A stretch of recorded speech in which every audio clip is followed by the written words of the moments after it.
તો ગીર સોમનાથ જિલ્લામાં સાસણ ગીરના રિસોર્ટમાં ઝડપાયું જુગારધામ. ધ ગીર પ્રાઇમ રિસોર્ટમાં ચાલતું હતું જુગારધામ, ત્યારે 55 જુગારીઓ પાસેથી 2.35 કરોડનો મુદ્દામાલ જપ્ત કરાયો. તો જુગારીઓ પાસેથી 28.54 લાખની રોકડ પણ કરી છે જપ્ત. તો 70 મોબાઈલ, 4 બોટલ દારૂ, 15 ગાડીઓ પણ જપ્ત કરવામાં આવી છે. ત્યારે ગીર સોમનાથ એલસીબીને મોટી સફળતા મળી છે.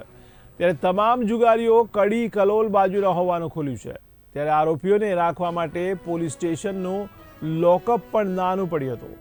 તો મહત્વના સમાચાર ગીર સોમનાથથી કહી શકાય. ત્યારે ગીર સોમનાથમાં જુગારધામ ઝડપાયું, જેમાં સાસણ ગીરના રિસોર્ટમાં આ જુગારધામ ઝડપાયું છે. ધ ગીર પ્રાઇમ રિસોર્ટમાં ચાલતું હતું જુગારધામ. તો 55 જુગારીઓ પાસેથી 2.35 કરોડનો મુદ્દામાલ જપ્ત કરાયો છે. તો જુગારીઓ પાસેથી 28.54 લાખની રોકડ પણ જપ્ત કરી છે. તો 70 મોબાઈલ, 4 બોટલ દારૂ, 15 ગાડીઓ પણ જપ્ત કરવામાં આવી છે.